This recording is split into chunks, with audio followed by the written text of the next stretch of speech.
안녕하세요. 서울에서 작은 카페를 운영하고 있는 30대 여성입니다. 원래 결혼 전에는 광고회사에 다녔는데 인간관계에서 오는 스트레스가 보통이 아니었거든요.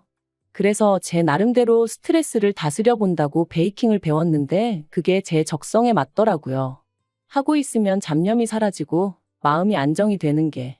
그래서 고민 끝에 친정부모님의 도움을 받아 얼마 전 카페를 차렸어요. 친정부모님이 4층짜리 작은 건물을 가지고 계셨는데 1층을 내주셨거든요. 제 새로운 출발을 축하한다 하시면서요. 하지만 그래도 월세는 꼬박꼬박 내고 있습니다. 친정부모님이 됐다고 하셨지만 그래도 그건 아니다 싶어가지고요. 아무튼 그나저나 오늘은 미세먼지가 심해서 그런가 평소보다 손님이 없네요. 그래서 모처럼 혼자 멍 때리며 커피를 마시다 보니 어째서인지 전 남편도 생각나고 어이없던 어머님도 떠오르고 꿈에서도 보기 싫은 사람들이었는데 기억이라는 게 무시할 게 못 되는군요. 이제는 남보다도 못한 사이가 되었지만 남편하고는 지인의 소개로 만나 2년 동안 연애를 했어요. 처음 만났을 때 누가 먼저랄 것 없이 서로에게 반했고 그래서 세 번째 만났을 땐 바로 사귀기로 했었죠. 물론 사귀는 동안이야 다른 연인들처럼 울고 웃고 삐지는 일도 있었지만요. 하지만 서로 다른 두 사람이 만났으니 그럴 수밖에 없는 거라고 당연한 일이라고 생각했기에 크게 개의치 않았어요. 그래서 남편이 결혼하자고 했을 때도 크게 고민하지 않고 그러자 했네요. 저에게는 시댁이 저희 친정에 비하면 경제적으로 여유가 없다는 사실도 그다지 문제가 되지 않았으니까요. 그런데 처음 시댁에 인사를 드리러 갔던 날이었습니다. 친정에서 인사 잘 드리고 오라며 좋은 과일과 한우를 챙겨주셔서 양손 무겁게 찾아뵈었죠. 그런데 어머니께선 이런 게 뭐 얼마나 대단한 거라고 사들고 오냐며 저를 무안하게 하시더라고요. 그러면서 중요한 건 사람 됨됨이니 어쩌느니 하시면서 지금 생각해보면 이미 그때 제가 사들고 간 거 다시 도로 들고 돌아왔어야 했어요. 하지만 그때는 남편과 결혼을 약속했으니 어머님한테 어떻게든 잘 보이고 싶은 마음뿐이었고 그래서 그런 어머님의 반응을 보고는 제가 무슨 실수라도 했나 싶어 불안할 뿐이었죠. 그런데 어머님의 무례함은 거기서 끝이 아니었습니다. 저를 위아래로 훑어보시고는 하시는 말씀이 여자가 씀씀이가 해프면 못 쓴다고 당신은 그런 꼴 못 봐준다 하시면서 집에 돈 좀 있다고 남편 알기를 우습게 알고 그러면 안 된다나요? 도대체 나를 언제 봤다고 이런 말씀을 자꾸 하시나 싶은 게 너무 속상하더라고요.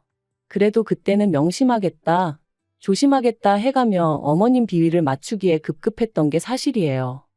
한편 그렇게 시댁에 먼저 인사를 드리고 남편도 저희 친정에 인사를 드리러 왔어요. 남편이 저희 부모님께 드릴 선물을 깜빡하고 집에 두고 왔다길래 괜찮다 하고 넘어갔지만 결혼식장에 들어갈 때까지 구경도 못했네요.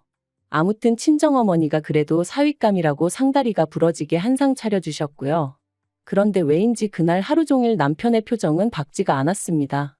그래서 제가 왜 그러냐고 몇 번이나 물었더니 나중에서야 저희 집이 자기 생각보다 훨씬 부자라서 놀라서 그랬다나요? 한편 얼마 후 상견례 자리에서 어머님이 생각지도 못한 말씀을 꺼내셨어요. 집을 해주시겠다고 하셨거든요. 저는 깜짝 놀라서 안 그러셔도 된다 했습니다. 저희 친정부모님도 요새가 어떤 시대인데 남자라고 무조건 집을 해오기를 바라겠느냐고 그러지 말고 그냥 양가에서 조금씩 도와주자 하셨고요. 하지만 어머님은 계속해서 무조건 집은 당신이 해줄 것이니 그런 줄 알고 있으라대요.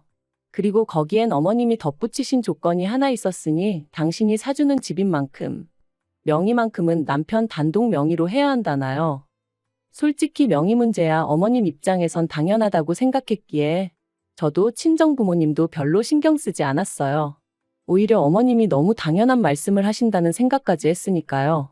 그리고 사실 그것보다 저나 저희 친정부모님을 진짜로 황당하게 했던 건 알고 보니 어머님이 해주시겠다는 집이 둘이 살기엔 많이 작기도 했고 위치도 별로였다는 거예요. 서울 끝자락에 있는 15평짜리 아파트. 이렇게 말하면 뭐하지만 여기에 굳이 집을 사야 하나 싶었죠. 애라도 생기면 무조건 이사를 해야 할 것 같은데 그때 가서 잘 팔릴지 걱정스럽기도 했고 그래서 제가 그 집을 사주지 마시고 차라리 돈으로 주시면 안 되겠냐 했습니다. 친정부모님이 보태주시는 건 무조건 싫다 하시니 저희 앞으로 대출을 받아서 그 돈을 보태 좀 더 큰 집을 사겠다고요. 그랬더니 어머님이 얼마나 화를 내셨는지 몰라요. 기껏 당신이 생각해서 집을 해주겠다는데 그 와중에 제 입맛대로 고르려고 드냐면서 싸가지가 있네 없네. 남편도 저더러 너무 멀리까지 생각하느라 괜히 어머님하고 시작부터 틀어질 필요 있냐며 제 편을 들어주지 않았죠. 그래서 결국 어머님 고집을 꺾지 못하고 어머님 뜻대로 신혼살림을 차려야만 했습니다. 그래도 신혼이라는 두 글자가 주는 달콤함 때문인지 저희 둘만 놓고 본다면 결혼 생활 자체는 괜찮았어요. 어차피 둘 다 직장 생활로 집에 있는 시간이 많지 않았으니까 사실 크게 불편함을 느끼지도 못했죠. 하지만 문제는 어머님께서 집을 사주셨다는 이유로 걸핏하면 연락도 없이 집에 찾아오셨고 그렇게 오셔서는 냉장고부터 시작해 제가 하는 살림에 얼마나 많은 잔소리를 퍼부으셨는지 모릅니다. 언젠가 제가 설거지를 하면서 퐁퐁을 두세 번 짜는 걸 보시고는 해프다고 말씀하셨을 정도니까요. 그뿐만인가요? 집을 사줬더니 돈이 없다. 집을 사줬더니 뭐가 필요한데 못 사고 있다. 매번 집을 사줘서 힘들다며 돈돈돈 하시는데 그럴 때마다 모른 척 할 수도 없어서 20만 원씩 드리는 일이 한 달에 3-4번은 반복이 되더라고요. 거기다 남편이 저 모르게 어머님이 뭐가 필요하다 하시면 인터넷으로 시켜드리는 일도 빈번하게 있었으니 생활비 명목으로도 이미 매달 50만 원씩 드리는 상황이었던 걸 감안하면 실질적으로 시댁에 흘러가는 돈이 매달 150 가까이는 되었던 것 같아요. 사실 남편이나 전화벌이가 적은 편이 아니었고 남편이 자기가 번 돈은 자기가 관리하고 싶다고 해서 각자 월급에서 얼마씩 각출해서 소비하는 상황이었다 보니 처음엔 남편이 시부모님한테 얼마나 해드리던지 간에 그걸 그렇게 일일이 따져 묻지는 않았어요. 하지만 시간이 지날수록 친정부모님은 하나라도 더 해주지 못해서 안달이셨는데 어머님은 어떻게든 하나라도 더 가져가시려고 하시니 언젠가부턴 점점 저도 모르게 나를 세우고 예민해지더라고요. 그러다 결국 일이 터진 건 신우가 결혼 상대를 집에 데려오면서였어요. 남편보다 3살 어린 신우는 당시 이혼녀였습니다. 저도 지금 이혼녀가 된 마당에 신우가 이혼녀라고 말하니 좀 이상하게 들리긴 하는데 이혼하게 된 이유 자체가 달라요. 신우는 신우가 바람을 피다 시매부한테 걸렸거든요. 게다가 바람 상대가 시매부의 가장 친한 친구였으니 양쪽 집안이 얼마나 쑥대밭이 되었을지 말 안 해도 아시겠지요? 그런데 시매부도 사람이 보통 독한 게 아니구나 싶었던 게 신우랑 그렇게 틀어지고 나니까 자기 아들인 시조카도 꼴도 보기 싫다면서 친권을 포기해버리더라고요. 그래서 신우가 위자료는 위자료대로 물어주고 시조카까지 키우게 되었죠. 하지만 신우는 1년도 되지 않아 새로운 남자를 만났고 급기야는 재혼 이야기까지 나온 거였어요. 저야 좀 이른 거 아닌가 싶었지만 어머님이랑 남편은 너무 기뻐했고요. 그런데 황당하게도 남자 쪽에서 혼수로 2억을 요구하더랍니다. 남자 쪽에서 결혼은 허락하겠지만 시조카 교육비라던가 양육하는데 경제적인 도움은 못 주니까 한마디로 시조카 키울 돈하고 혼수할 돈은 챙겨오란 소리였지요. 사실 저랑 신우의 사이는 좋을 것도 나쁠 것도 없었지만 그런 이야기를 듣고 나니 그렇게까지 해서 재혼을 하고 싶나 그런 생각도 들고 같은 여자로서 여러 가지 복잡한 생각이 들었습니다. 하지만 그때까지도 솔직히 말하면 강 건너 불구경하는 기분이었지 그 일이 제 생활에 어떤 영향을 끼친 것은 아니었어요. 그런데 어머님이나 남편은 어쨌든 당신 딸이고 여동생이었으니 저랑은 느끼는 바가 달랐던 모양입니다. 신우 이야기만 나오면 한숨부터 쉬고 눈물 짓고 제가 보기엔 신우가 저렇게 된 게 자업자득이란 생각도 들었는데 말이죠. 아무튼 그런 와중에 하루는 어머님이 저한테 얘기 좀 하자셨습니다. 사실 어머님의 얘기 좀 하자는 보통은 돈 달라는 이야기로 이어지는 일이 부지기수였기 때문에 이번엔 또 뭘 핑계로 돈을 달라고 하시려는 걸까 그런 생각이 아닌 게 아니라 제일 먼저 들더라고요. 그렇지만 설마 저한테 신우의 혼수를 대신 해달라고 하실 줄은 꿈에도 생각지 못했죠. 그것도 2억 전부 다 저에게 내놓으라고 하실 줄이야. 처음에 저는 제가 뭘 잘못 들어도 한참 잘못 들었다 싶어서 방금 뭐라고 하셨냐고 되묻기까지 했었다니까요. 그런데 어머님은 정말 뭐랄까 민망해하는 기색조차 없이 너무나 당당하게 저한테 2억만 구해오라셨습니다. 제가 어이가 없어서 직장 생활하는 제가 2억을 어디서 구하냐고 받아쳤어요. 그리고 구할 수 있다고 해도 신우 혼수를 왜 제가 해줘야 하냐 말도 안 된다며 아주 난색을 표했죠. 그랬더니 어머님이 하시는 말씀이 가관이었습니다. 남편 결혼할 때 집만 안 해줬어도 이렇게까지 당신 사는 게 빠듯하진 않았을 거래요. 그러면서 그 집 해주느라 당신 사는 집 담보 잡아 대출까지 받았었다며 그거 갚느라 허리가 휜다고 하시더라고요. 그리고 그제서야 왜 그렇게 매번 돈 하셨는지 조금은 납득이 가긴 했습니다만 설령 그렇다고 해도 제가 그렇게까지 해서 집을 사달라고 한 것도 아니었는데 왜 이제 와서 저한테 짜증을 내시고 하소연을 하시는지 이해할 수가 없었죠. 그래서 어머님 사정이 어려운 건 알겠다. 그리고 그렇게 된 게 이 집 때문이라고 하시니 어쨌든 죄송스럽게 되었다고 말씀드렸습니다. 하지만 그렇다고 해도 신우 혼수 2억을 제가 다 해줄 수는 없다고 딱 잘랐어요. 그랬더니 어머님이 네 친정에다 이야기를 해보라는 거예요. 황당해서 순간 말문이 막혔습니다. 신우가 시집 가는데 왜 저희 친정 부모님한테 손을 벌리라는 건지 도저히 납득할 수가 없었죠. 그래서 그렇게는 절대 못한다 했어요. 그랬더니 어머님이 네가 시집 올 때 해온 게 뭐가 있냐 그러시대요. 내 아들은 집 해왔지만 너는 고작 TV니 냉장고니 그런 거 몇 개 사다 집어넣은 게 다 아니냐고. 그러니까 그때 안 해온 혼수 지금 한다 생각하고 돈으로 받아오라나요? 정말 어이가 없어서 그럼 이 집 그냥 파시라고 했습니다. 이 아파트 팔아서 빚 갚고 나머지로 신우 혼수를 해주시던 마시던 하시라고요. 저랑 남편은 친정에 들어가서 살아도 되니까 걱정 마시란 말과 함께 말이죠. 그랬더니 어머님이 다시 한번 길길이 날뛰셨습니다. 어디 감히 누구를 대릴 사위로 만들 생각이냐며 친정에 들어가서 사는 건 절대로 안 된다는 거예요. 그리고 집을 파는 것도 절대 안 되고요. 이래도 싫다 저래도 싫다. 무조건 저희 친정에서 돈을 받아오라 우겨대시니 저로서도 참는데 한계가 있지 않았겠어요? 그래서 결국 어머님이 왜 저희 친정 재산을 탐내시냐 했습니다. 마음에도 안 차는 집 꾸역꾸역 해주시고서는 이리저리 돈도 많이 가져가셔놓고 이제는 아예 친정에서 돈을 빼오라는 게 말이 되냐면서 말이죠.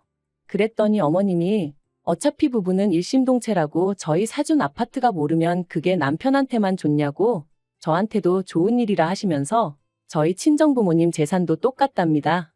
어차피 저희 친정부모님 돌아가시면 그 재산 다 저한테 올 거고 그럼 저희 남편 돈이기도 한데 저희 남편 성격에 지 부모고 여동생이고 나 몰라라 안 한답니다. 그러니까 그때 쓰나 지금 쓰나 결국 같이 쓰게 될 거라며 필요할 때 먼저 좀 쓰자는 게 그렇게 이해가 안 되냐는 거예요. 뻔뻔하게 네 친정부모 죽고 나면 해가며 말씀하시는 어머님을 보고 있으니 소름이 끼치고 정말 재수가 없더라고요. 그래서 어머님더러 하실 말 못하실 말 구분도 못하시냐? 어디 머리라도 부딪히셨냐 하고 저도 막 퍼부었습니다. 그런데 그때 퇴근한 남편이 현관에 들어섰고 어머님은 대단한 아군이라도 만났다 싶으셨는지 갑자기 눈물을 쏟아내셨어요. 지 신우 시집 가는데 돈 좀 보태랬다고 당신을 아주 노망난 노인네 취급을 한다면서 말이죠. 그러자 남편은 저에게 전후 사정을 물어볼 생각도 않고 저에게 소리를 지르기 시작하더니 어머님 편을 들기 시작했습니다. 솔직히 집까지 해주고도 이렇게 대접받지 못하는 시어머니는 자기 어머니밖에 없을 거라면서 저더러 잘 좀 할 수 없겠냐고요. 어이가 없어서 당신 어머니가 나더러 2억을 내놓으라는데 그것도 친정 부모님한테 받아오라는데 그게 지금 나한테 할 소리냐 따졌어요.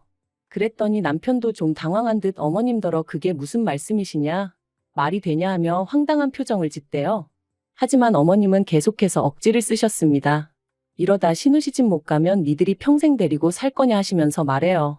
도무지 말이 통하지 않는 게 이런 건가 싶은 게 결국 참다 못한 제가 집 같지도 않은 집 해주셔놓고 아주 뽕을 빼려고 하시냐고 소리를 질렀습니다. 그리고는 남편더러 당장 이 집 내놓고 팔아서 그 돈 어머님 드리라 했어요. 우리는 친정에 들어가서 살던지 그것도 싫으면 땅굴을 파고 들어가서 살자 했죠. 그랬더니 남편이 저더러 잠깐 얘기 좀 하자더니 아무리 어머님이 억지를 쓰신다고 저까지 같이 그러면 어떡하냐입니다. 그리고는 덧붙이기를 어머님 딴에는 이 아파트가 오를 것 같으니 못 팔게 하시는 거 아니냐며 다 우리를 생각해서 그러시는 거래요. 그러면서 저더러 어머님 말씀대로 자기 집이면 제 집이나 마찬가지 아니냐며 그러지 말고 저희 친정 부모님한테 말이라도 좀 해보랍니다. 2억이 안 되면 하다못해 1억이라도 괜찮다면서 말해요. 정말 그 어미의 그 자식이라더니 딱 저희 어머님과 남편을 두고 하는 소리였다니까요. 결국 제가 짐 챙겨서 그 집에서 빠져나왔습니다. 그놈의 집 끌어안고 오래오래 살라고 나는 더는 이렇게 못 산다면서요. 친정부모님은 밤중에 연락도 없이 온 저를 보고 무척 놀라셨고 저는 고민 끝에 어머님과 제 사이에서 무슨 이야기가 오갔는지 전부 다 털어놓았어요. 막말로 남편까지도 꼴도 보기 싫은 마당에 제가 뭐 한다고 어머님이고 남편이고 감싸줘야 되나 싶었으니까요. 그리고 역시나 친정부모님은 두 분 다 몹시 노여워하셨습니다. 김칫국을 들이켜도 유분수지. 막말로 신혼집이냐고 그런 거 하나 해줘놓고 얼마나 거들먹거렸냐고. 그런데 이제 와서 2억이라니? 저희 친정부모님이 미쳤다고 남의 집 딸 시집가는 미천을 왜 해주셔야 하냔 말이죠. 친정아버지께서 남편하고 어쩔 거냐 하시길래 마음 같아선 이혼하고 싶다 했습니다. 그랬더니 친정어머니가 저 좋을 대로 하라셨어요. 행여나 친정부모님 체면이라던가 그런 것 때문에 못하겠는 거면 신경 쓰지 말라고, 당신들은 저 하나 행복하면 그걸로 충분하다시면서 말이죠. 그래서 고민 끝에 남편에게 전화해 만나자 했습니다. 약속 장소에 나가니 남편이 싱글벙글 웃으며 저를 반기더군요. 그리고 건넨 첫 마디는 장인 장모님하고 얘기는 해봤냐는 거였죠. 그래서 해봤다, 결정도 내렸다 했습니다. 남편이 2억이냐 1억이냐 묻길래 돈까지 줘가며 뭐하러 사냐고 이혼하라셨다 했어요. 그랬더니 남편이 얼마나 놀랐는지 마시던 물을 헛삼키곤 캑캑거리기까지 하대요. 그리고 저는 그런 남편에게 어머님이 내 친정부모님 재산 탐내시는 거 무섭다고 했습니다. 막말로 우리 부모님 돌아가시라고 고사 지내시는 거랑 뭐가 다르냐고, 그런 어머님하고 가족으로 못 살겠다고요. 그리고 남편더러 당신도 뭐가 똥인지 된장인지 분간도 못하는데 뭘 믿고 살겠냐 갈라서자 했네요. 어머님은 집까지 해서 결혼시켰더니 감히 이혼 소리를 꺼내냐며 절대 안 된다 하셨지만 법이 뭐 어머님 입맛대로 움직여주나요? 남편이 협의 이혼을 안 해줘서 장장 1년 2개월이나 걸렸지만 결국 이혼했습니다. 남편이 저더러 후회하지 말라길래 드디어 그 마음에도 안 드는 집구석에서 나오게 생겼는데 후회는 무슨 후회냐, 기뻐서 눈물이 난다 했습니다. 게다가 이제 어머님한테 어이없이 돈 뺏길 일도 없으니 어찌나 후련하던지요. 그리고 저희가 이혼 소송을 이어가던 중 신우는 결국 파혼을 당했습니다. 남자 쪽에서 2억을 부르긴 했지만 1억만 해왔어도 그냥 넘어갈 모양이었나 본데 그마저도 없다 하니까 남자 쪽에서 염치도 없냐며 어지간히 싫은 소리를 했나 봐요. 그리고 신우는 신우대로 그걸 가지고 남자를 어지간히 닥달을 했는지 남자가 질려서 헤어지자 한 모양이 돼요. 신우가 몇 날 며칠을 울고 짜고 난리도 아니었다며 어머님이랑 남편이 그것도 제 탓을 하는데 어이가 없어서 정말 이혼하길 잘했다, 100번 잘했다 싶더라니까요. 아무튼 완전히 남남된 게 올봄이고 그 직후에 카페 차려서 지금 이런 행복과 자유를 만끽하며 살고 있어요. 솔직히 처음엔 남편이 밉다가 어머님이 원망스럽고 괜히 신우까지 얄밉고 제 감정 하나 컨트롤하기가 쉽지 않았답니다. 하지만 지금은 비싼 값 치르고 인생 공부했다 생각하고 있어요. 혹시 주변에 염치 없고 자기 마음대로 생각하길 좋아하는 사람이 있다면 조심하시고 멀리하세요. 그런 사람들 때문에 일상의 행복을 방해받으면 안 되니까요. 저도 좀 더 사람을 보는 안목을 키워서 제 주변엔 그런 사람들이 없게 할 생각입니다.